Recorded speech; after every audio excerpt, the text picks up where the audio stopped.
Fundamentally wrong in this country. We have to break out of the fog because the media won't do anything. No president's going to come in and change things. It comes from the bottom up, not from the top down. So you can have minor little victories, but that's tinkering. The system is broken. And what do we do tomorrow? The same damn thing.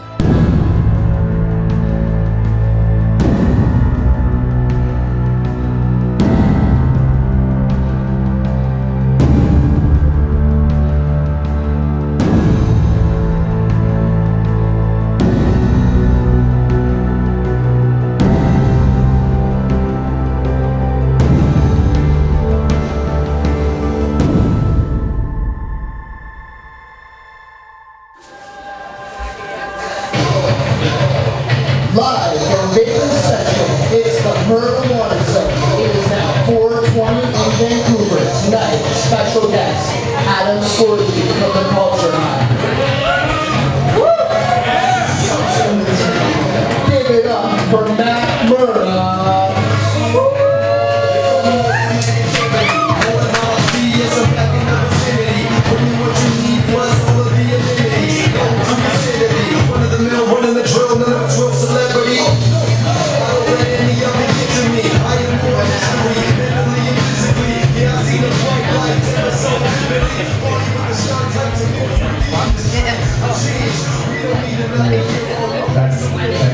Alan read that like an online computer voice.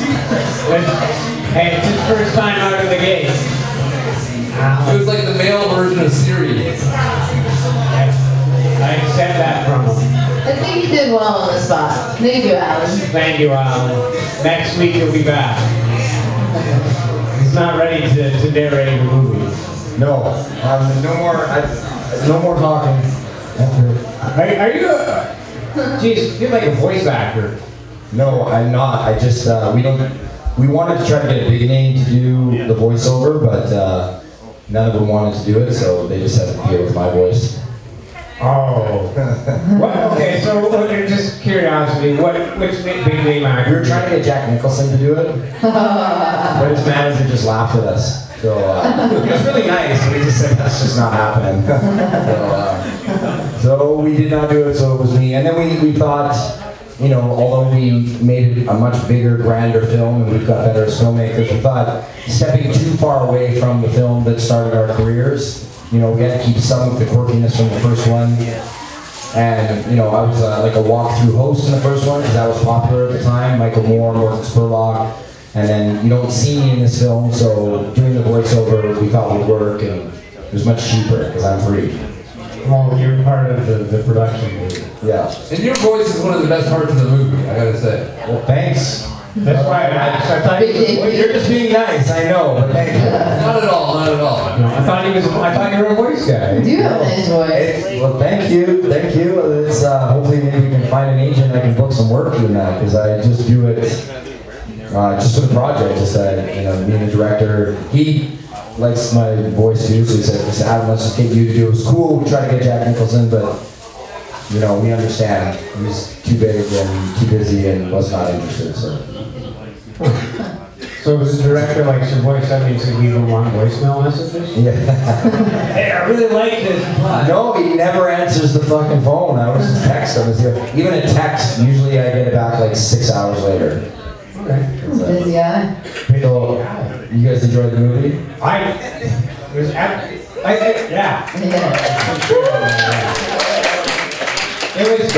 I don't know, sorry to interrupt, but I don't know if there's any Kickstarter supporters in here, but as you guys can confirm at the theater, like, thank you. This movie would not exist without you guys. It just really wouldn't. If it was 10 years ago, and we didn't have that resource, this film just would not exist. So thank you if there's any Kickstarter pledgers in the audience. I really appreciate it. Mr. Goodwin, you gave me Kickstarter, right? Yeah, $50. I think Jack, are you here? I think Jack, you gave money to the Kickstarter. Put your hand up if you did. If you're in the room and you gave money to Kickstarter, just put your hand up. So I thought some money from our group here. Thank you. No, sincerely, I don't want to be like, I mean, I guess that's why timing is everything, and it seems like the film is coming out at the perfect time where laws are being challenged all over the world, but it also comes at a time when the audience can now choose and have some say in what they want to see, because you guys really made the film come to life and be able to go out there, so thank you, sincerely. It was one of the largest crowdfunding projects. It is when we did it, we were the 4th highest film and video crowdfunding projects. Since then, Zach Braff, Veronica Mars, they've done some huge ones, right, that we pale in comparison to. But it still is the 2nd largest Canadian film and video project on crowdfunding. But records are made to be broken, so lots of people. But when we did it, we did hold the Canadian record. And then it was, of course, showed other filmmakers that this could be done. It seemed to, I've received a lot of emails about that, which is pretty cool, that a lot of people have messaged me saying, you know, I never even heard of Kickstarter or crowdfunding, and you've inspired me to now get my project up to go. And I mean, that's really cool when you see that, you know, your work is inspiring in other avenues that you didn't even think, right? That not even filmmakers, just people are like, wow, I like your approach, I like what you did. So it's, that's part of the reason why I battle at this game to continue to do it. So let's talk about, keep talking about the area of money by accident, but we'll keep going in this direction. Sure. You're here today to try to get more funding for the movie, which helps get... No, not more funding.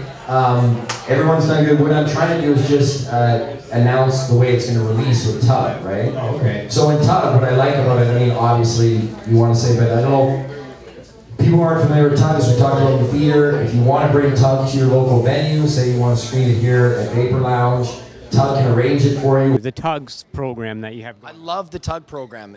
Tug. We do all the hard work for you. You just need to convince your group of friends on Facebook and Twitter, on your social media, your group, to just come out and see the movie.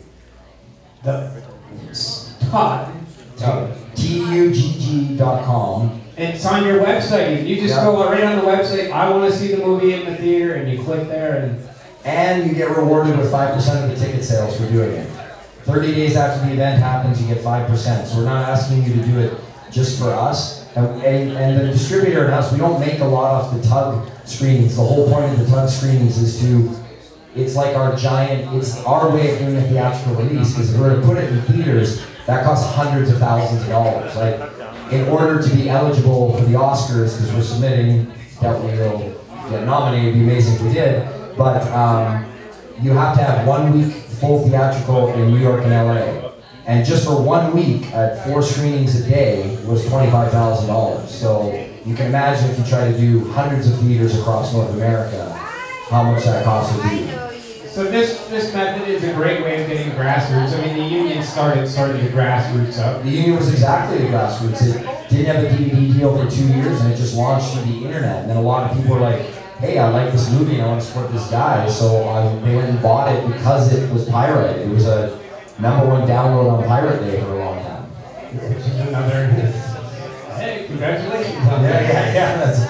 But instead of getting mad about it, I mean, I heard a great thing from someone that released their film totally through Vimeo, where they actually went on the blogs or like comment section in Pirate Bay and said, hey, thank you for making my film a #1 download in Pirate Bay. And then all the guys went, that's so cool that he's not trying to get mad at us, and they really enjoyed his movie, so then they bought it to support him.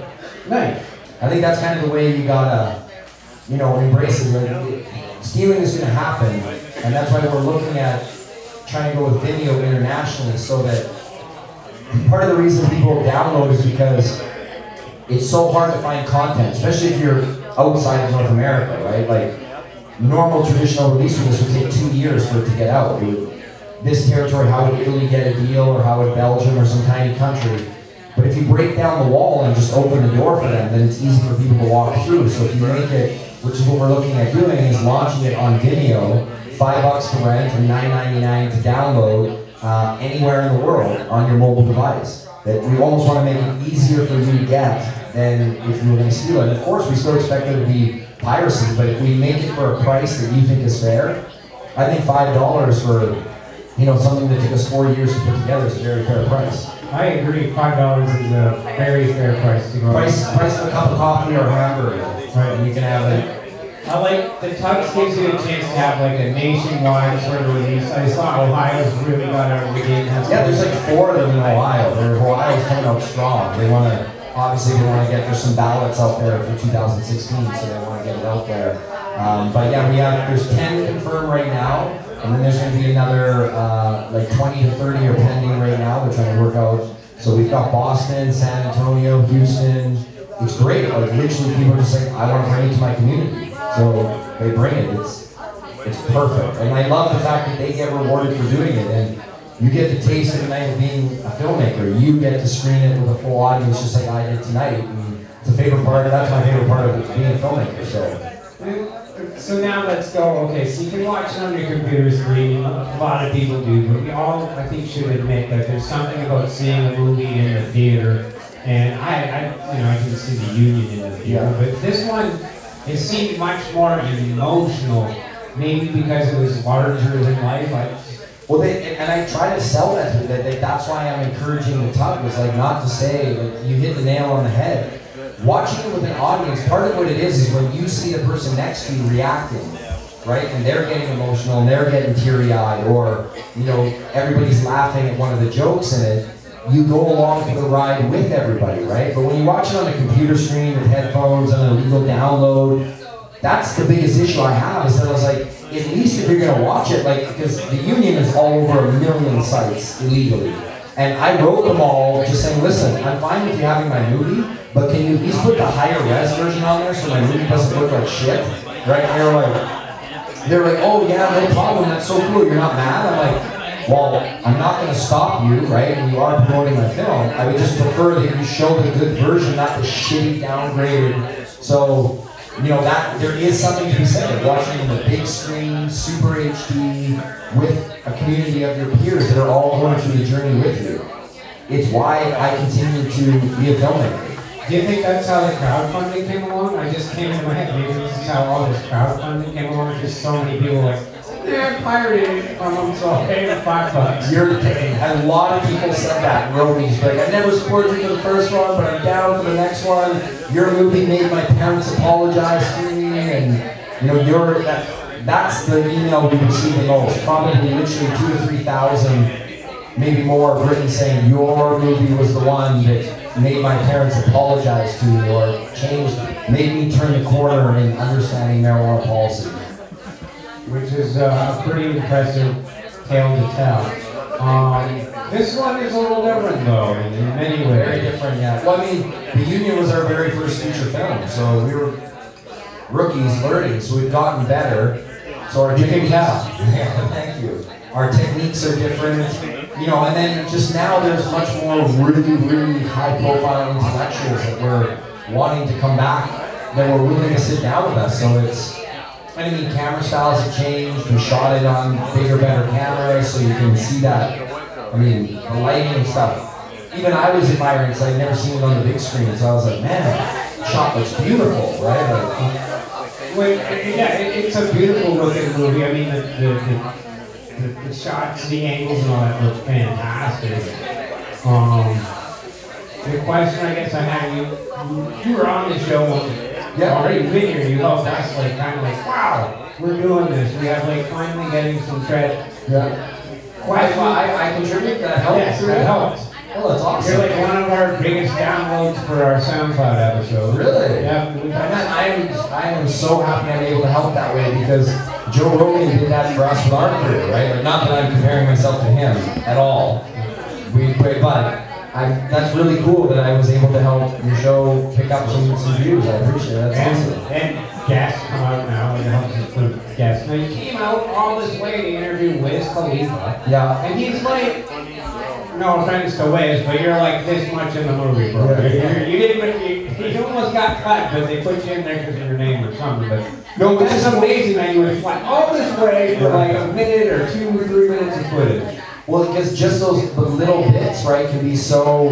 I mean, a lot of other ones, you have the science advisor, Julian Hooper, right? He's only in the very end, and Lord Brian Paddock, former. The problem was in this one, we interviewed so many great people that literally we're just man, like, there was a lot of sections that Brett explained to me. He's like, man, I have 6 great clips that I have to choose, and that's where it just becomes kind of a director's style, right? He's like, I'd rather have this person for that moment or this person, because he said this time, unlike the Union where we had to kind of stretch clips in order to make it like, we had to kind of linger on things for a while. This one we had in abundance, so it was kind of, I know, it didn't seem to like, it just seemed to like overwhelm me almost, where the Union gave you a bit of like, oh, there's a pretty plant to look at, relax now, okay. yeah. It just kept overwhelming you with anger, and then I'm laughing, and it seemed really more emotional this time. Well, it is, and I mean, we've got more emotional too, right? It just, you can't not interview these people and not get attached and not get part of it. You know, as Lester said in the first film, which, well, Todd said it, but it's Lester's quote, although marijuana per se is not that addictive, learning about it quickly becomes so. And when you sit down with these great individuals like Dr. Lester Grinspoon, or you meet Jason David and his son Jaden, and you go through that, they get very personal with you and share something intimate on camera. It's tough not to get caught up in that and become emotional. So we get a moment there. I guess the one that really we brought up was the story of Jaden. And there's a lot more in the news. I think, once I found, and I've experienced this on my own as a medical person, once I sort of spoke out and kicked in the door of the breathing space for more parents to come forward and consider it, and more parents to use it. But the Jaden one was just so heartbreaking. You see the little guy at 4 months, not to be a spoiler, but you just see this little guy, and that's someone who has seizures. He was swollen from having seizures, and I think that was not really, you show the photo, yeah. But most people didn't quite grasp where, like, no, that's, his little muscles have shaken so much that they're actually turning to water and causing that swelling he's facing there. And it's just a heart-wrenching thing that you have a parent that's like, well, what would you do? Well, and that was I remember that day. It's actually a funny story because after certain interviews, you know, you'll leave and we'll kind of discuss in the car going down the road, and I'll talk to Brad and be like, did you get what you need? Did you get what you need? And somebody's like, yeah, there's some bits in there. Other ones are like, oh, that interview was awesome. And then I remember that day, like, you know, the way Jaden's dad cries, and like, you knew as a filmmaker, I was like, oh fuck, we're getting gold. This is like you couldn't script him to do a more perfect interview. He really opened up with us and shared his soul. So right when we were in the car, we were leaving, I'm like, Brett, did you get what you needed? And just being sarcastic, knowing we did. And he turns around to me and he just goes, dude, fuck. So that was our line for the rest of the trip. I'd be like, you hungry? Dude, fuck, yeah. That was the ongoing joke for the rest of our shoot. Because it was, like I said, it was just a really, if you had to boil your movie right now, and there's lots of highs and lows and funnies and stuff, you were to encapsulate why the war on drugs is just so horrific. Yeah. If you just boiled it down to that little guy's story, and I always tell parents, no parent, any parent would do whatever it takes for their child when it comes to an illness. And if parents see that, I can't see how they can uphold prohibition in any way. Yeah, well, and then especially with the Nancy Reagan clip right after it, right? That we put in there. Or no, Barbara Bush. Barbara Bush. 3 pearl necklaces around her old jowl necklace, like, oh, Bush clan. Oh. It had quite the archival footage. I mean, you had Richard Nixon in there who started, which was nice, you didn't give us like, hey, at 19 yada yada, like what? Yeah.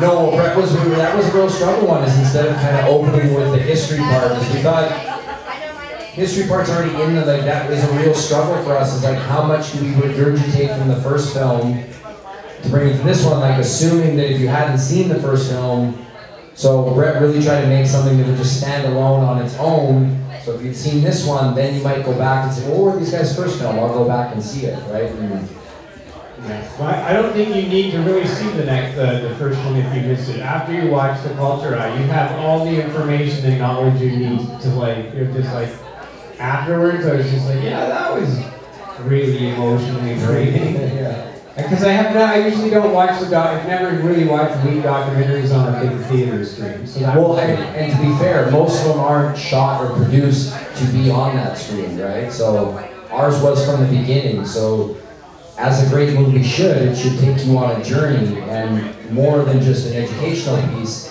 Yes, we want it to be educational, but we had to hit those moments to make it a great film, which I believe, it sucks saying that about your own film, but I believe we accomplished that.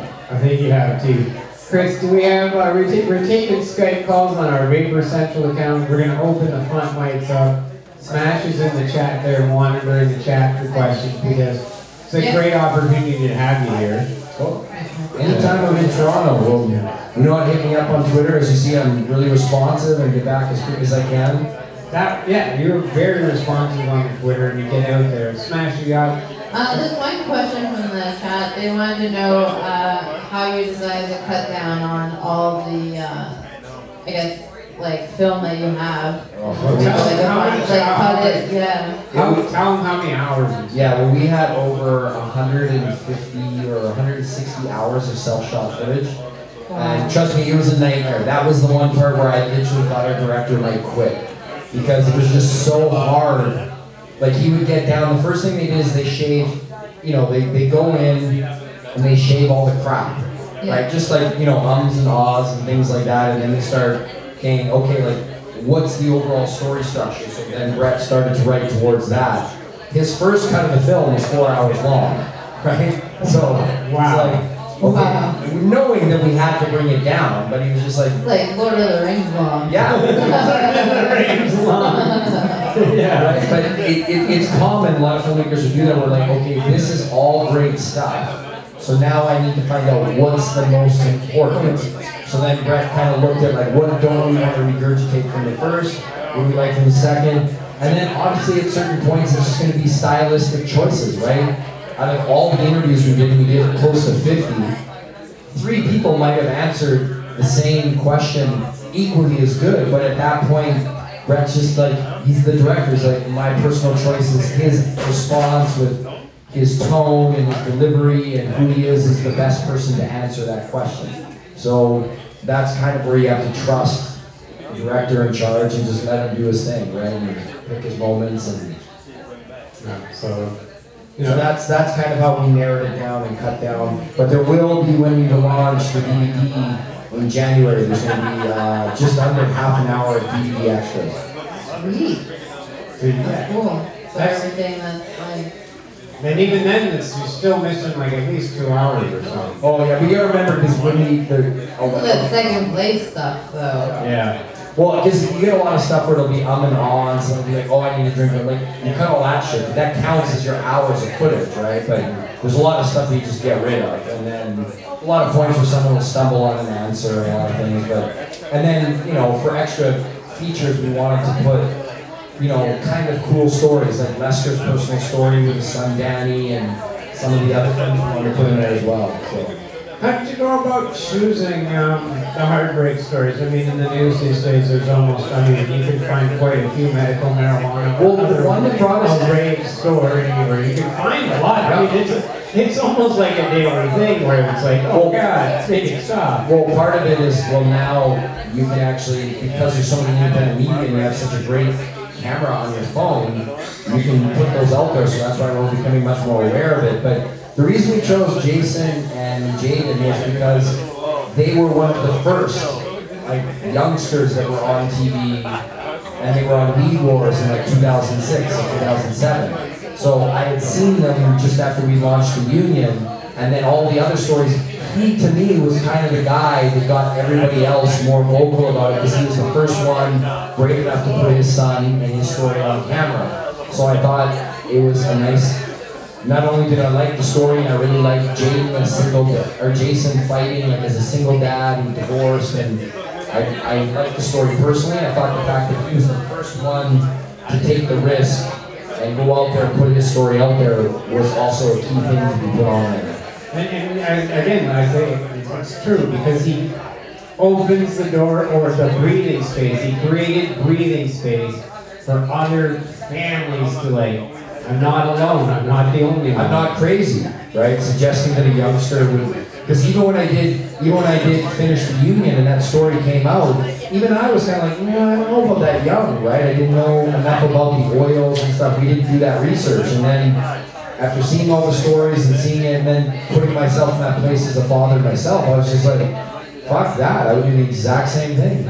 And as I say, it's not until you see some young fellow having a seizure or having the facts, and you show it beautifully in the film. You don't exploit your story. You enrich it. It adds to the power of the overall film. Because as we say, there are funny moments, and you have the Snoops and the Joe and the Liz's of the world in there. But also you have the lesser grand Snoops and some very heavy thinkers. And I talked to you about with the Dope Chef, and we'll ask the question again. What's the power of having Snoop and Liz and Joe and, I mean, you asked Jack Nicholson, but he's stupid, he said no. What's the power of having someone like that? Well, part of the thing is like, with the media, right? Like, when we try to get big press to promote the film, they don't even put my name on there as an interview subject, right? Like, the only way you can get on, say Ellen or something, is if it's like, they'll be like, oh, well, we'll have Richard Branson on the show to talk about the movie, or we'll have, so celebrities like you see with charities and everything else, you need their power to push, because if Snoop tweets about the movie to his 13 million people, he's putting it to a broader audience that was just not available before without it, right? So you need, and then as we talked about, like, Joe's an anomaly because he is like, I'd say 8 out of 10 activists don't know their shit as well as he does, right? And then not only that, he can deliver it in such a manner that is deadly because he's a comedian. That's true, it's deadly, because it's not just a comedian. You put you in one of them kimono arm guards, prohibition's wrong, and then put you in an arm guard, a headlock, and he is also deadly that way too. That should be his name, put prohibition in the headlock. Put it on Rogan. You want to go for a rear naked choke, I think. Put it out quicker, right? Yeah. Headlock's delaying it. But it's important to have these people. Do you, honestly, you mentioned like Richard Branson. Would Branson like come out and be like, hey, I'm going to go on this show and mention your movie, you hope? Or maybe, we don't wear a t-shirt, you know? Well, he's actually very supportive. We showed him the trailer and he loves it because we got into the Rain Dance Film Festival in London, and he's not in town, unfortunately, but his whole team is coming, and they're going to actually do the international launch on the long trailer. He's going to put it personally on his Virgin United blog. Oh, nice. Yeah, so, you know, there's people are willing to help push because they want to get it out there. And that's the other thing is, you know, with the big celebrities, like, their opinion, although they have bigger outreach and everything else, which is great, their opinion also matters as a regular person as part of our culture, right? Like, they've got something to say as well. They're part of this as well. And, I mean, someone like Joe is incredibly passionate about it all, and I couldn't picture both films without him because I really think he adds a dynamic that is just perfect for both movies. And I'm going to say this, too, about sort of Richard Branson and some of the others, even about your movie in general, is I'm going to go into the Dr. Sanjay Gupta's CNN specials. Yeah. My mom's best friend saw those specials. She calls my mom after watching the Sanjay Gupta special and says, hey, you know everything Matthew's been telling you is correct. I just saw it on CNN on Dr. Sanjay Gupta special. Yeah. And you're just like, why is someone like Richard Branson can say the same line that I say, or you say, or such, and it's like, yeah, is it because he's got Sir in front of his name, or like, what is it about, like, well, that's why we kind of interviewed Howard Bloom there, right, that talks about that, about pinning cultures against another, right? That's what the media has done great for a long time, is pinning that cannabis users are like other, that they're not human, like they're a subculture, right? Remember he does that whole thing about war, saying if you get people engaged, you get one culture against another culture and you put them, it's like then you can really get human beings fired up. So that's the thing, is for so long the media has put cannabis users like there's somebody else over here, but we're just regular people, so they should all be put together, but they've been good at putting them aside. So with this side, when people that were looked to be at one side of the culture, now coming over and speaking over here, I think that's what's shifting people's minds. So they're like, I had a prejudiced perception of what somebody who used cannabis looked like or acted like. So when they see someone that's not from their quote-unquote prejudiced stereotype, it opens their mind. I don't know, you can Like look, archetype, maybe.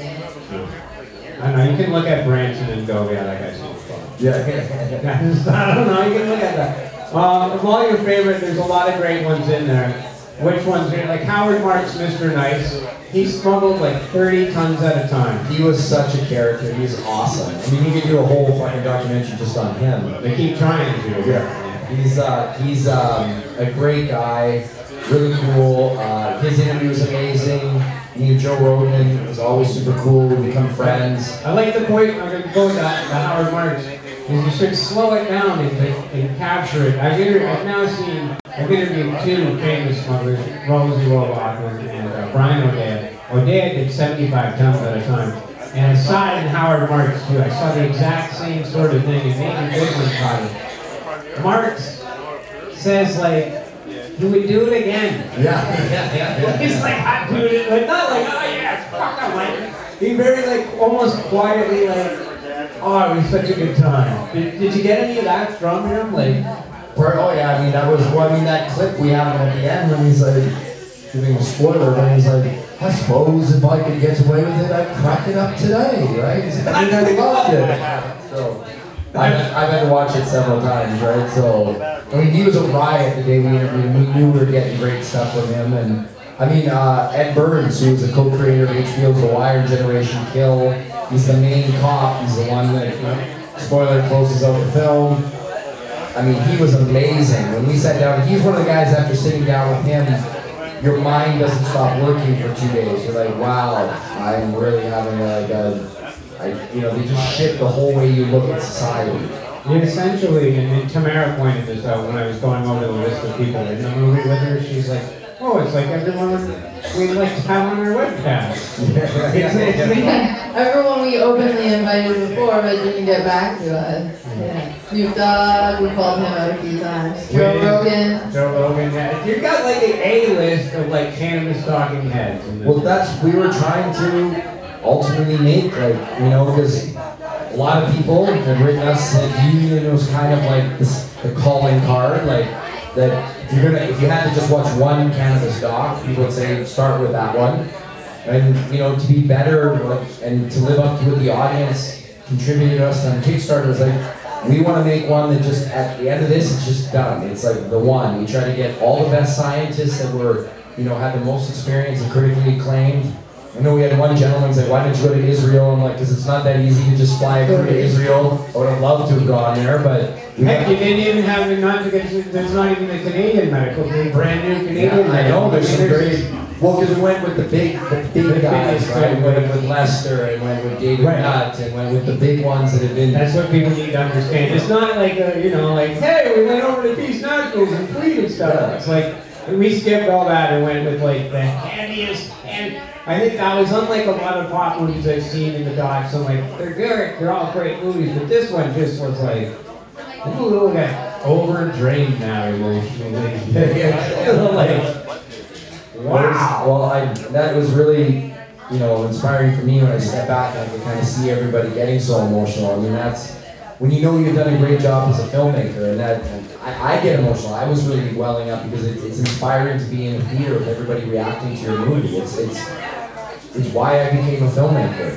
It's not to drive nice cars. It sure as hell not to make a lot of money because pot docs are not paying my bill. That's right. And just to catch up, have you paid your dad back all the way? No, we went back. You went back to your dad again? Yeah, well, because even with Kickstarter was only, our entire budget was $650,000. Kickstarter after fees and processing and everything, not just about 5% of people's pledges don't go through. Only 90,000, or no, it was 205,000 from the 240 came through. So then we had pre-sold Super Channel and Phase 4, and then my dad put in another 160,000, and I still own 60,000 on the first one. And Dad's 220 now, I guess, right? Right, yeah, he was back to around, I originally borrowed $240,000 to make the union. I paid it down to 60, and now I'm back to $250,000. So I'm in more debt than I was in the first one. Filmmaker's best friend, not my dad. Yes, yes. Which is something people don't think about is that, and they also think you're just some sort of marijuana enthusiast, which you're not. You're an actual, you're a film guy. Yeah, that's exactly, I mean, that's another reason why originally we didn't want to do a second film. Just because we'd go into rooms to try to get looked at for anything else, and everybody's like, oh, you're the pot guys. And we're like, yes, we made a great plot film, but like we can do other stuff too, right? So that's why we went to Ice Guardians and everything else, and then, you know, the audience have been so supportive for so long, we're like, fuck it, let's embrace it. They're the only ones knocking at our door and supporting us all the time, so, and we've learned a lot of techniques and gotten better as filmmakers. Let's make the next level and make it, like you said, like just the upper echelon of, you know, there's a few that we would have loved to have got Bill Maher, and there's a few people that still said no to us, which is unfortunate, but as you said, I think it's their loss. That's right. I'm not saying this is my own film, but just seeing the reaction tonight is I think we have another timeless classic that, you know, especially for Canadian filmmakers, there's not, you know, we're a small market, right? I'm from tiny countries, so to be able to say that those two films came from 3 men in basement suites in Canada is pretty impressive for Canada to hold that down. That's true. I mean, I think this one will be the one that will crack America more so. Oh, definitely. Because it's got all the American talking heads, and it's got a lot of drama. It's a very dramatic movie. Yeah. It's not dry, like, you know, they don't tell. It's not a dry facts and figures. It's a drama. Well, look, and it's interesting that you bring that up, the dry facts and figures, because that's a problem with a lot of them. Is and we talked about this in the theater, is you're still making a movie, so it has to be entertaining. And if you just pound them with facts and information the whole time, then you're kind of like, man, this is just like a high school report, right? It's like, so that's why you need it. You need it when you actually end up retaining less information. There's studies on this. So by changing the emotional shift, then it gets you to zone back in, you trigger back in. So having comedic breaks, having, you know, emotional parts that Jason and Jade and, you know, it brings you back in, and by driving your emotions up and down will make you retain the information better. So it ends up doing a better service to retaining information than just doing like information, history information. Like you start just being like, okay. So that is, it's interesting that you specifically brought that up. That's a big thing that we worked hard to make sure that we accomplished. So that is something I do like in the movie. Do we have more questions from the chat? No more, but I have a thought experiment. Sure. I was wondering, Matt, if you can summarize what's happening in Hamilton in like 45 seconds, and then to get your opinion on it, maybe. Sure. Oh, the right to privacy case? Yeah. We currently have well, there's lots of cases, but the right to privacy case is some growers were busted in Hamilton, an elderly couple with seniors growing marijuana. Yeah, very good people. And they were charged because of their hydro bill. The company snooped them out. So how many of those types of stories did you come up with? Like, is it for the movie? So, you find a lot of them? Well, no, I mean, there's always something new, and it's kind of like what we talked about in the film, where just the hand that there's financial incentive that works against these things, right? So they are going to constantly be pushing back because it threatens their direct business. So you're going to have, it's not going to be easy change. So, I mean, that's an interesting case, and hopefully their lawyer can get them for the privacy issue, because that's totally, regardless of where you stand on cannabis, that's not right. No. You know? It goes I mean, by what does it start going by, like when you surf on the internet and then you get charged with that? Like, I mean, a lot of people will be getting in trouble. I'd like to dig into a lot of politicians' internet sites and see what they're looking at. The kids on the internet can't get charged in high schools if they're smoking pot. Photos of selfies and stuff, smoking pot. They get caught in high school. Don't they have to prove that it's marijuana in the picture? No, doesn't matter. Oh, wow. So there's lots of horror stories out there, and you've caught a lot of them. You're finally going to stop doing weed. You're going to do the movie about hockey thugs. Yeah. Enforcers. Yeah. I went to high school with a lot of them, and they become. You went to high school with hockey enforcers? Yeah. Which one? Scott Parker. Okay. One that caught with Colorado Avalanche, aka the sheriff, good buddy of mine. one of the nicest guys you'll ever meet. I've become really good friends with Eric Goddard, who played for Pittsburgh, who's Sidney Crosby's protector, won a Stanley Cup. And Dave Semenko, and I think they're often a very overlooked story, similar to cannabis, where it's black and white. You either hate them and hate fighting and don't want them in the game, or you have other people that understand their role and, like a Brett Hall or like a Wayne Gretzky, that cherished that those guys looked after them and helped it so they could be superstars. That's right. So, and that's always the angle that we've tried to take at this film, is not to promote fighting and not to make the sport of hockey look bad, but is to honor the stories of these guys, that that's what they did to make their dream of playing in the NHL come true. And it can be very compelling and emotional to see those guys go through that same journey, and that they were willing to do whatever it took to play in the NHL. What about, are you going to have Marty McSorley in the movie? He's one that's like, but again, it's like where you have certain, I mean, there's got a lot of political stuff against him, right? Because his move, sad, one of the greatest of all time, but the incident with Bashir, right, is even other enforcers are like, that's wrong, that's not part of how we were supposed to do that role, right? But Ty Domi, you gotta have Ty Domi. oh, you gotta have him. I mean, he was a fourth line Toronto Maple Leaf, and he got a press conference for his retirement. Oh no, he was more known when he played for Winnipeg than Teemu Solani, who got 80 goals or 72 goals that year, right? It was like him and Solani were the poster boys of the team. But that's something to be said too. Why do people gravitate to them? Why do they gravitate to violence? It's not just the violence of it. After interviewing these guys, a lot of the time, we're everyday people trying to hustle and trying to grind and trying to make our spot in life. We're not always given the most talented. We're not always the most genetically gifted. So everyone kind of gravitates towards the tough guy because they look at him as the same thing. He wasn't the fastest. He wasn't the best skater. He wasn't the best shooter. But he loved hockey so much, and he was willing to take that role that nobody else wants to do, and you're criticized by the media, and you're told you don't belong there, because that was his shot. So the average person's like, man, I identify with it. That's like me. Like, I'm trying to find my place. I'm hustling. I'm trying to help grind it out to get my spot. So after interviewing these guys and hearing them present it that way, I'm like, man, I never even thought about it that way. Like, I guess that's why you are called the people's champ or the people's hero. Because we can't all be Sidney Crosby, no matter, even if you worked as hard as Sidney Crosby, you might not get as tall, you might not be as genetically strong, so you can't have it all.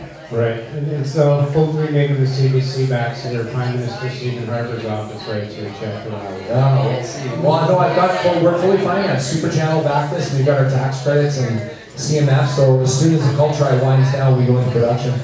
Nice, so this one, you've been working on that one too for a while. Yeah, it's been a 5-year battle just because now we've become such good friends with the guys. I feel like I'm letting them down if I don't tell the story. So everyone told me to give up, just like they did with the culture and the union, and I refused to give up, and now it's finally going into production. Great. That's excellent. So, yeah, the Guardians of Ice, is it? Ice Guardians. Ice Guardians, I was confused with the other Guardians movie. That's Yeah, Last Gladiator. Guardians of the Galaxy. Yeah. I do like my comic book movies too, that's a good movie. Yeah, okay. So do you think you like comic books and comic book movies? Do you ever think you'll do a comic book movie? Oh, I fucking love to. And I'm studying, like, also I'm going to get into dramatic features and stuff too, so you know, I love docs just because I think they affect people more than regular movies do most of the time, but they're so hard. I mean, the culture high from concept to completion is 4 years. Like, there's just no money to continue to do. I can't spend 4 to 5 years a picture, you know, working 5 jobs and working incredible hours. It's not maintainable physically. I'm getting old. I feel a big difference from when I was 24 doing the union to doing the culture high, and how exhausted we are after an 18-hour day of driving 6 hours, interviewing, driving 4 hours. It's a strain on you. It's tough. It is a very long, arduous process. It's like you've gone. Do you think the culture high has given you, I guess, the marijuana documentaries, now the union, have given you an opportunity to jump in to do these other films? Oh, absolutely. I mean, those 2 films are... I don't know now, after how good the culture has turned out, that no matter what I do from now, I think people are always going to come back to the union and the culture high, like, which I'm fine with. I would totally embrace that, but I mean, for our first film, for your first run at the gate to do a theatrical doc, The Union's a great fucking movie. It's 8 years old and people still email me about how they love it, right? Like, it's a decade old, the technology's ancient. We shot it on standard depth. It doesn't even, you know, we had to up-convert it to HD, so definitely, I would not have a career if it wasn't for those films. And now they are definitely, especially the Culture Eye, because of who we've got to work with now, doors are just opening all over. So I hope for me, it's not about the money, it's not about getting famous or any of that. It's just about being able to do cool projects that I am proud of and that inspire the world in a positive way. So I want to continue to do films that not only are they commercially successful, where I can afford to take care of my family, but they're also good fucking movies that people enjoy. Entertaining and educational. By the way, viewers want to know what cameras you use for this one as opposed to the Union. No comment on that one. No, just kidding. We used the 5 and 7D, the new 5 and 7D, but we had some really great glass on there. We had about $12,000 in lenses. Wow.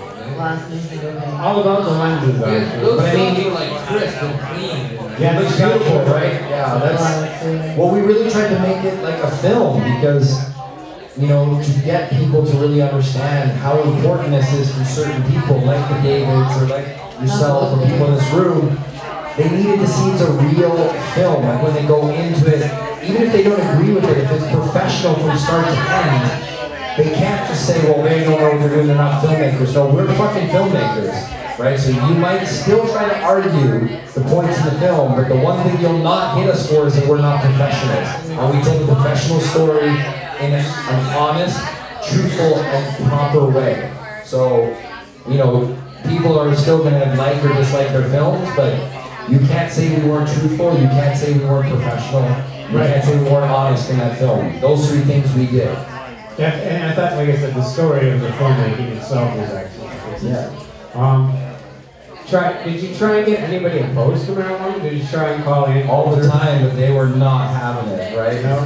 With our Twitter and shit, they were not having it. No one would come on.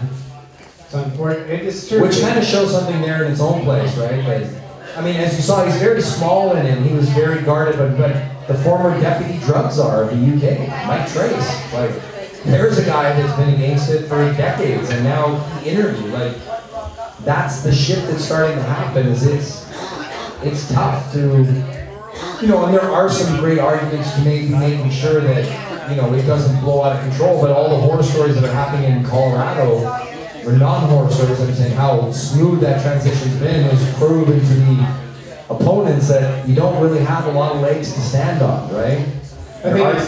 I mean, you see that, we saw we filmed the clip ourselves, and the congressman. Oh, that's so good. The funny thing is, you're like, dude, the one time in your life when I'd ask you not to wear the bow tie. You know, it's like Congressman bow tie, hammering away at the DA with the simplest of questions. Yeah. Highlights like what is already out there that you went through 200 hours of I've never seen like more, so yeah, just hours. We went over 200 hours of archival footage and printed all these clips, and then you have to go through your clearance lawyer to make sure you can get them, and oh, it was, yeah, I'm happy when the next film is not having to be so correct, right? Where like, you know, it can be more of just a personal journey, and you kind of tell it as you want, right? Like, okay, something like this, a fucking pothead over there online will rape you. We are fact checking. Like, it's to the point where Brett just like he's like, I literally feel like my brain is oozing out of my ears, and I'm just so done. Like, and then like even certain stats, like someone will say 380 million of this or $1 billion, and then somebody will go, well, actually it's 365 million. Like, we're talking about a black market economy. How fucking accurate can we be, right? Like, there's certain things where you gotta give a little fucking leeway, right? Just what it is, what it is. That's true. So, Grace, do we have anybody, other questions out? Well, some people wanted to know if there's going to be a limited release or if it's just tough. No. So on October 17th, it'll be available everywhere in North America on iTunes, Vimeo, all the platforms for purchase. Won't be on Netflix for like another year because and this is phase 4 in our team that does this, the strategy at this point, right? Where that's where you buy it and then it goes to like the free platforms later.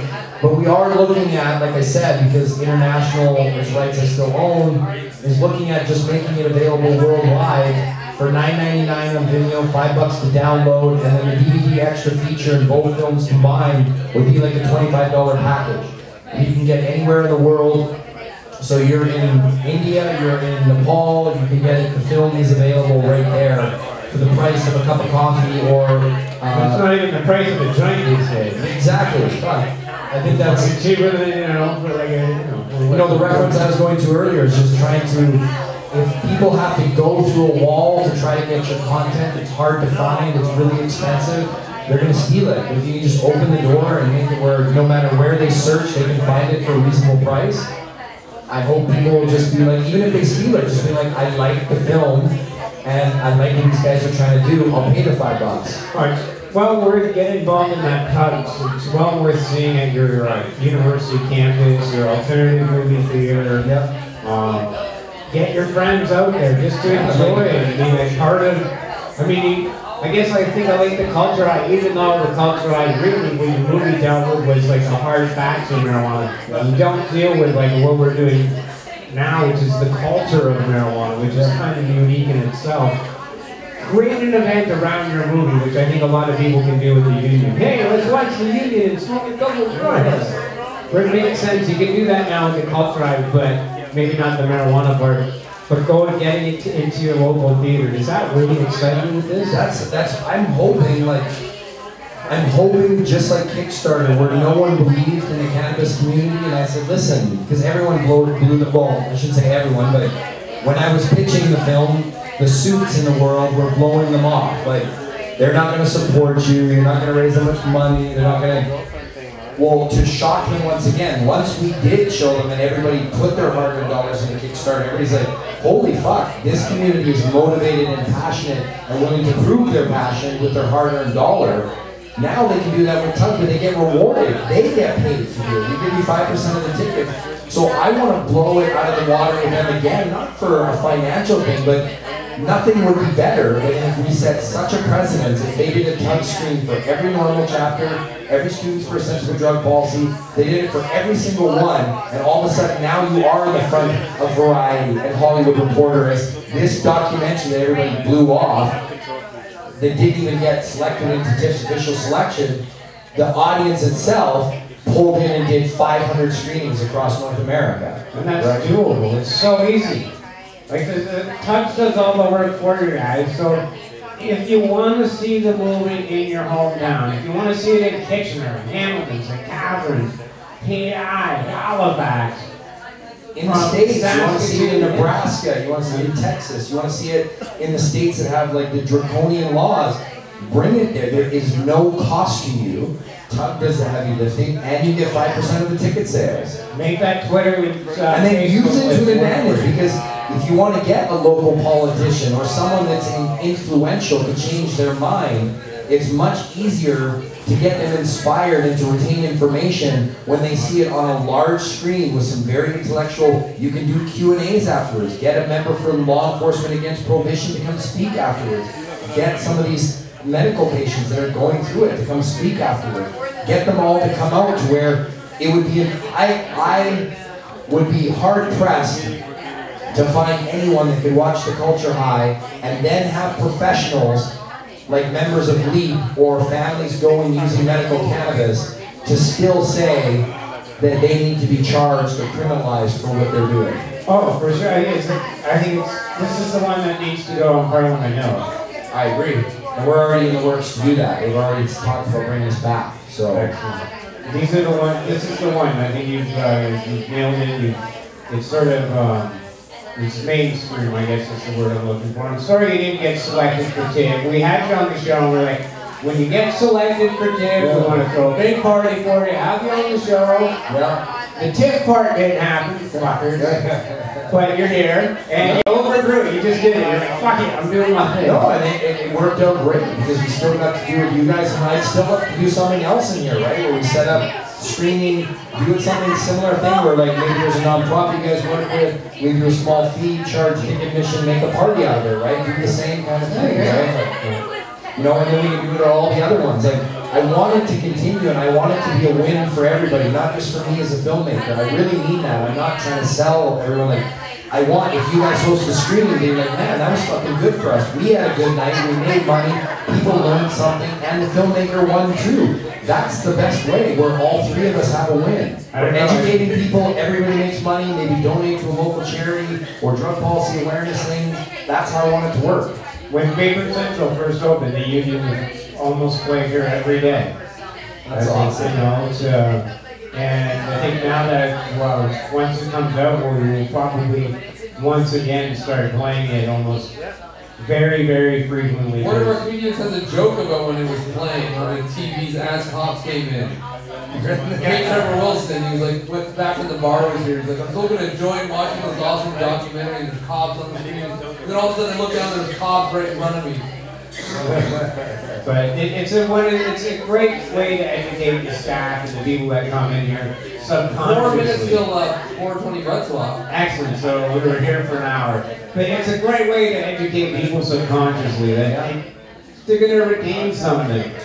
I have to say that's so flattering and inspiring, because I know I've bumped into a few other like dispensaries in the States and stuff too, and like there's a lot of pot docs out there, so to hear all these venues, they're like, yours is the one, we just ran it for 4 years, just repeat. Yeah. I was like, man, that's awesome. And now actually, it's not confirmed yet, but you know, Sensi Seeds is talking about actually putting a combination of the two films for actually like something in their museum there as like video archaeological kind of piece of two films that have really shifted consciousness. So nothing's confirmed yet, but there's talks about it, which would be really flattering. It would be great if Ben Gronders like had a little theater that when you went to the museum and then you just sat down here at the end there and watched what you're moving. Well, he just get up and leave, get to sit down, because you could watch the whole thing and sit down and watch not all of it.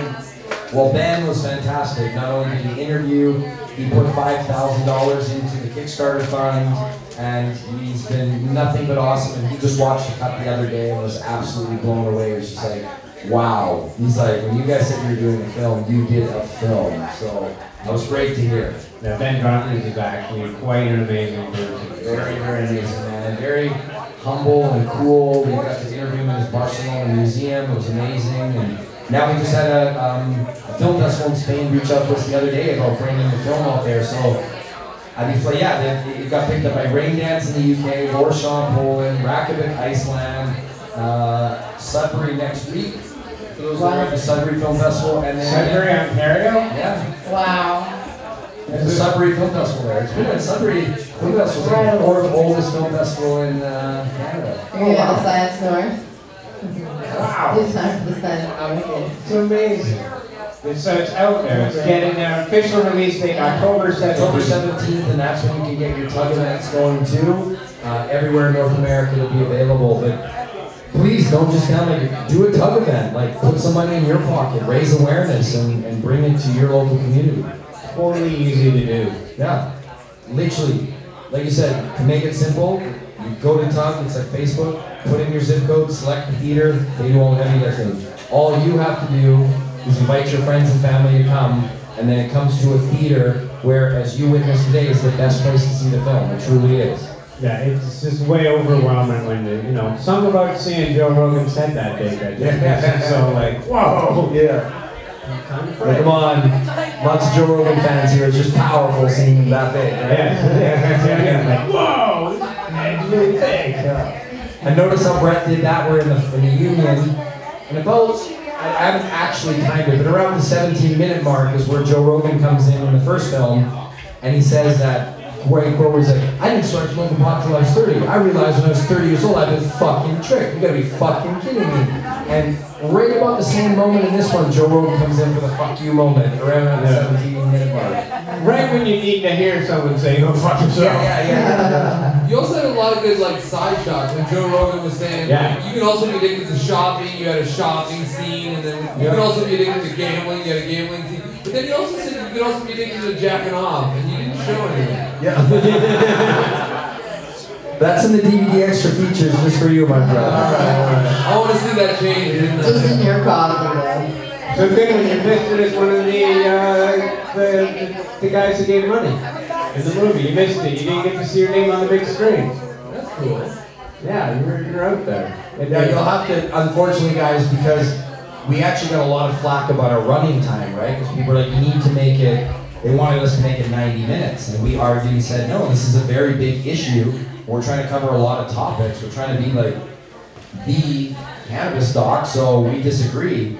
So one way we were able to shave some time was instead of the credits going, we had to put 4 rows and then they go pretty quick, right? So sorry about that, guys, that we can't slow, but actually running time becomes a problem. So pause it and look. yeah, take a picture, pose in front of it, and then put it on your Instagram and Twitter. Circle it or somehow. But more importantly, you know, once you get your copy, that you're like, man, I helped put that film together for real. Like you can, whether it was $10, $50, or $100, you can legitimately say, I helped put that film together.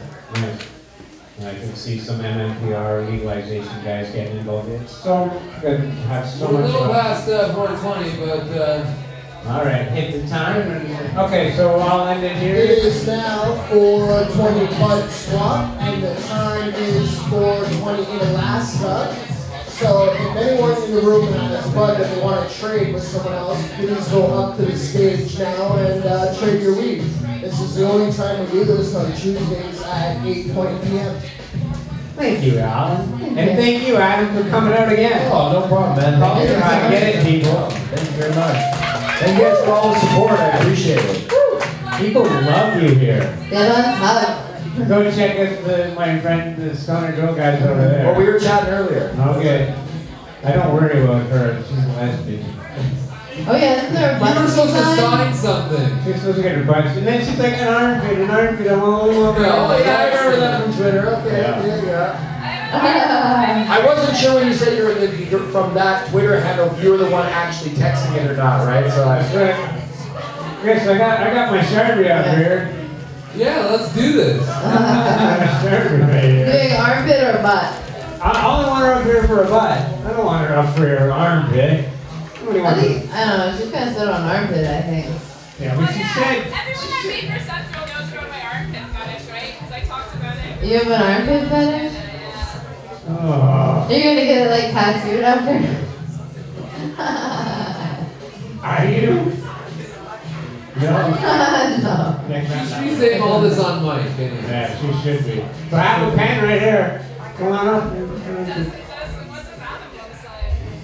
Oh, what is that? well, of course, the man in me says yes, but the married man in me says it's probably to the armpit, right? Yeah. Oh, I didn't know there was. Yeah. That's right. All right, so your armpit's getting signed. Come on up and get your armpit signed. Or like my arm. You do the knee pit.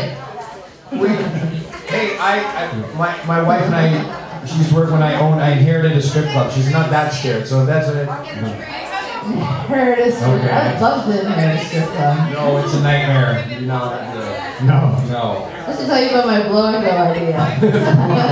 All right. All right, she's coming up now. Come on up. Her friend's like, go Hold for on, it. butt swap.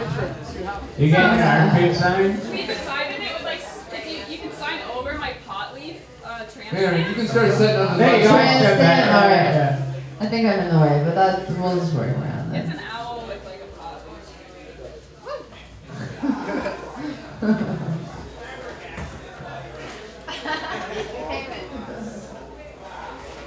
Perfect. You got it. Really good. That was really good. That's awesome. I'll probably never get. Again, be able to do something like that. Thank you so much for making the movie. I really liked my time. And Aw. just as much, so it's a good balance. You can't hear any of this, but she cried 4 times during the movie. I cried a couple She was times. thanking him. Hey, I got emotional in there as well because I know That's the kids and like I said, when I watch with the crowd, it's tough not to see the audience getting affected. So That's like the Notebook amount of crying, isn't it? No. I'm not quite. I don't think it's that powerful. Close second though. Close second. I haven't seen the Notebook, so. I definitely cried during the movie. It was awesome.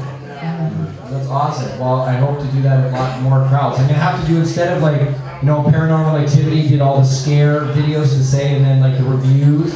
We're gonna have to do all the crime videos and then do the reviews. I think we like got that, it. right? Dope check. Do we have it? I think we got it. We got 3 women saying. Do you have that? Seriously? I think dope check. We got 3 clips. Okay, we might be able to change some of that footage because we could use that. We'll do cross promotion there. I think I said I cried, so I think dope check's got a bunch of people that said they cried. Awesome. Yeah, he's shaking his head. Yeah. Thanks again, Aaron. Hey, no, my pleasure, guys. Seriously, I mean, thank you. And thank you guys for always promoting my movie and coming to support. It's awesome. I wouldn't have a career without the audience that support me, so thank you. All right. Thanks. All right. You say